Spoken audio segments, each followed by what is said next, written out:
السلام علیکم، welcome to حقیقت نامہ۔ میرا نام سید سعد شاہ ہے۔ حسب معمول باہر چلچلاتی ہوئی دھوپ پڑ رہی تھی، چہرہ جھلسا جا رہا تھا، لیکن اچانک اس نے اپنے اوپر ایک سایہ دیکھا اور اس کی نظریں آسمان کی طرف اٹھ گئیں، لیکن اوپر کوئی ایسی چیز نہیں تھی جس کا وہ سایہ ہوتا۔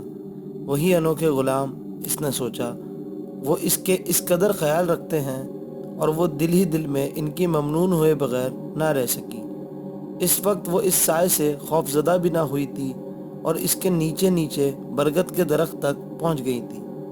مالی کی چارپائی اس طرح بچھی ہوئی تھی، اس نے ایک گہری سانس لی اور چارپائی پر بیٹھ گئی۔ اس وقت اس کی نگاہ درخت کے دوسری طرف پڑی، کسی کے بازو نظر آ رہے تھے، کوئی درخت سے پشت لگائے منہ دوسری طرف کیے ہوئے بیٹھا تھا۔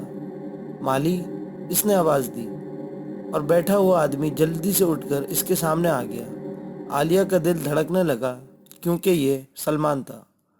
آپ؟ اس کے منہ سے سرسراتی ہوئی آواز نکلی۔ میرا نام سلمان ہے مالکن، اس نے ادب سے کہا۔ اس کی نیلی آنکھوں میں محبت کے لڈو پھوٹ رہے تھے۔ اجنبی مردوں سے ہم کلام ہونے کا اسے شاذ و نادر ہی اتفاق ہوا تھا، اس لیے اس کی پیشانی عرق آلود ہو گئی۔ آپ کو تکلیف ہو رہی ہے، میں چلا جاؤں؟ اس نے پوچھا، لیکن اس کے منہ سے آواز نہ نکل سکی۔ کوارٹر کی چھت تپ رہی تھی، اس لیے درخت کے نیچے آ گیا۔ میں جا رہا ہوں، آپ اطمینان سے بیٹھیں۔ اس نے قدم بڑھائے اور وہ بے ساختہ بول پڑی، رکو، بیٹھ جاؤ، کیا حرج ہے؟ نہ جانے یہ الفاظ اس نے کس طرح ادا کیے تھے۔ شکریہ۔ وہ مسکراتے ہوئے اسی جگہ بیٹھ گیا اور وہ متوحش ہو کر ادھر ادھر دیکھنے لگی۔ یہ شکریہ اس شکریہ سے مختلف نہیں تھا جو وہ ایک دن پہلے سن چکی تھی، لیکن پھر اسے اپنی بے وقوفی پر غصہ آیا۔ نہ جانے وہ اتنی احمق کیوں ہوتی جا رہی ہے۔ میرا نام عالیہ ہے، وہ بولی۔ انتہائی مناسب نام ہے، اس نے کہا۔ تم نے کھانا کھا لیا؟ اس نے گھبراہٹ میں دوسرا سوال داغ دیا۔ مجھے نہیں معلوم مہمان کو کھانا کون دیتا ہے، اس کا مطلب ہے کہ تم ابھی تک بھوکے ہو۔ اس نے اسے گہری نظروں سے دیکھتے ہوئے کہا۔ میرے لیے کوئی نئی بات نہیں ہے، کافی عرصے سے بے روزگار ہوں، اکثر دوپہر کا کھانا کم ہی کھاتا ہوں، اس نے کہا، اور عالیہ کا دل ہمدردی سے دھڑک اٹھا۔ اس کی یہ بات اسے بڑی درد بھری لگی اور وہ بے ساختہ اٹھ گئی۔ آؤ آؤ، میں بہت شرمندہ ہوں، پلیز آؤ۔ آپ کیا تکلیف کریں گی مالکن؟ پھر مالکن، میں عالیہ ہوں اور بس آؤ، اس نے کہا اور وہ اٹھ گیا۔ ہمدردی میں عالیہ اس نازک سچویشن کو بھول گئی۔ اسے صرف یہ یاد رہا کہ وہ بھوکا ہے اور اسے لیے ہوئے کچن میں آئی، اور پھر اس کو کھانا نکال کر باورچی خانے میں کوئی ایسی جگہ نہیں تھی کہ وہ مہمان کو بٹھا سکے، اس لیے وہ ٹرالی لیے اپنے کمرے میں آ گئی۔ وہ پہلا مرد تھا جسے وہ بے دھڑک اپنے کمرے میں لے گئی تھی، اور پھر اس نے میز پر کھانا رکھ دیا اور اس کو گہری نظروں سے دیکھا۔ آپ نے بھی نہیں کھایا ہوگا مس عالیہ؟ تمہیں کیسے معلوم؟ تھوڑا سا پڑھا لکھا ہوں، علم میں بھی شدید اضافہ ہے۔ میں نے ناشتہ دیر سے کیا تھا۔ چھوٹا منہ بڑی بات۔ مالک اور ملازم کا احساس رکھتا ہوں، لیکن نہ جانے دل کیوں یہ حرکت کرنے کو چاہ رہا ہے کہ آپ سے بھی شرکت کی درخواست کروں۔ کچھ اس انداز میں یہ بات کہی تھی کہ عالیہ رد نہ کر سکی اور اس کے سامنے بیٹھ گئی۔ نہ جانے وہ کون سا جذبہ تھا جس نے یک لک اجنبیت دور کر دی تھی، ورنہ وہ ایک شرمیلی لڑکی تھی۔ کھانے کے بعد وہ اس کے بارے میں پوچھتی رہی اور وہ گول مول سے جواب دیتا رہا۔ پھر اچانک عالیہ کو اپنی موجودہ پوزیشن سے احساس ہوا اور اس کے ہاتھ پاؤں پھول گئے۔ ارے بس، اب تم جاؤ، کسی نے دیکھ لیا تو موت ہی آ جائے گی، اور وہ شکریہ ادا کر کے چلا گیا۔ دوستوں، اگر ابھی تک آپ نے ہمارا چینل سبسکرائب نہیں کیا تو نیچے موجود بیل آئیکن کو پریس کر دیں۔ عالیہ بے سدھ ہو کر مسیری پر گر پڑی۔ یہ کیا ہو گیا ہے اسے؟ کیا ہو گیا تھا؟ وہ بہرحال اس کے لیے اجنبی تھا، لیکن اس خیال پر دل نے پکار کر کہا کہ وہ اجنبی نہیں ہے، مگر وہ ایک ڈرائیور ہے، صرف ڈرائیور۔ نہ جانے کون ہے، کہاں سے آیا ہے۔ ذہن اسی کشمکش میں مبتلا تھا، لیکن اس سوچ میں ایک انوکھی لذت تھی، اور نہ جانے کتنا وقت گزر گیا۔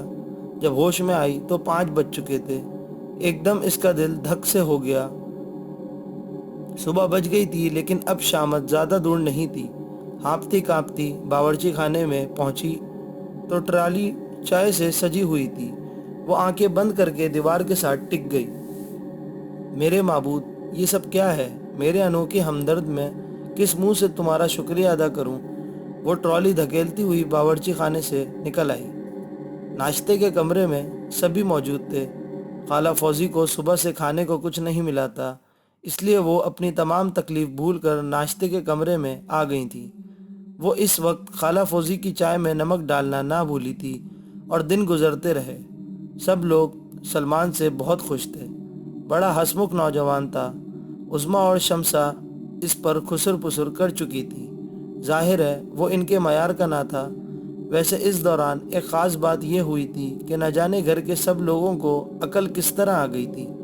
انہوں نے یہ بات صاف طور سے محسوس کر لی تھی کہ اگر عالیہ کو برا بھلا کہا جاتا ہے تو غیبی طور پر اس کی سزا مل جاتی ہے، اس لیے وہ محتاط ہو گئے تھے۔ دوسری طرف سلمان انتہائی بے باکی سے عالیہ کے دل میں داخل ہو گیا تھا۔ وہ عالیہ سے بے پناہ محبت کرنے لگا تھا اور اس نے واضح طور پر اپنی محبت کا اظہار کر دیا تھا۔ عالیہ اس اظہار پر اسے سرزنش نہ کر سکی۔ اس کی دنیا میں تو اب سلمان کے سوا کچھ بھی نہ تھا۔ اس کی تنہائیاں سلمان کے خیال سے منور تھی۔ اکثر وہ بدحواس ہو جاتی۔ وہ سوچتی کہ وہ سلمان کی کیسے ہو سکتی ہے۔ اس گھرانے میں لاکھ وہ سب کی نظروں کا کانٹا تھی، لیکن چاچا جان کیسے پسند کرتے کہ ان کے بھائی کی بیٹی ڈرائیور کے ساتھ منسوب ہو جائے۔ سلمان کی ہر بات کے جواب میں خاموش رہتی۔ آخر ایک دن برگد کے درخت کے نیچے سلمان نے اس سے سوال کیا، آپ کی خاموشی مجھے وسوسے میں ڈالے ہوئے ہے مس عالیہ، کہیں میری محبت یک طرفہ تو نہیں ہے؟ خدارا اگر ایسی کوئی بات ہے تو مجھے بتا دیں۔ میں معمولی انسان ہوں، اپنی دنیا میں لوٹ جاؤں گا، لیکن آپ نے مجھے الجھن میں رکھا تو میں پاگل ہو جاؤں گا۔ اور عالیہ، میں نے فیصلہ کر لیا ہے کہ اس سے کھل کر گفتگو کروں۔ اپنی دنیا میں لوٹ جاؤ سلمان، تم نہ جانے کیا سوچ رہے ہو۔ یہ ماحول گھرانہ تمہیں قبول نہیں کرے گا۔ لاکھ یہاں میری عزت نہ سہی، لیکن وہ لوگ کبھی بھی پسند نہیں کریں گے۔ میں صرف تمہاری بات کر رہا ہوں عالیہ، مجھے صرف اپنی مرضی بتا دو، باقی معاملات میں قسمت پر چھوڑ دوں گا۔ اگر میں تمہاری مرضی کے بعد تمہیں حاصل کرنے میں کامیاب نہ ہو سکا تو مجھے تم سے شکوہ نہ ہوگا۔ میں تمہیں دل و جان سے چاہتی ہوں سلمان، میں تم سے دیوانہ مار محبت کرتی ہوں۔ میری دنیا میں تمہارے سوا رکھا کیا ہے؟ میں ایک بدنصیب لڑکی ہوں۔ میری خدا نہ کرے میری نحوست کا سایہ بھی تمہارے اوپر پڑے۔ یہاں سے ملازمت چھوڑ دو، کہیں اور چلے جاؤ، یہ ظالم تمہاری زندگی بھی خراب کر دیں گے۔ وہ دیوانہ وار بولتی چلی گئی۔ اس کے جذبات پھٹ پڑے اور اس نے سلمان کا سر اپنے سینے میں بھینچ لیا اور سلمان کے ہونٹوں پر مسکراہٹ پھیل گئی۔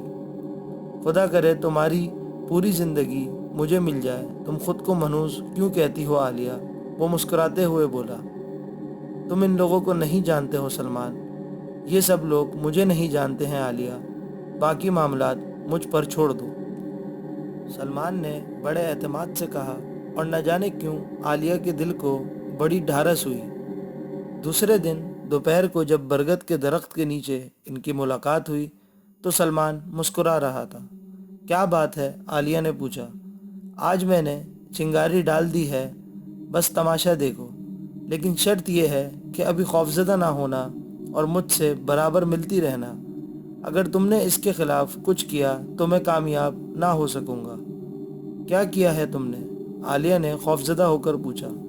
وہ دیکھو، سلمان نے اشارہ کیا اور عالیہ نے صدر دروازے کی طرف دیکھا۔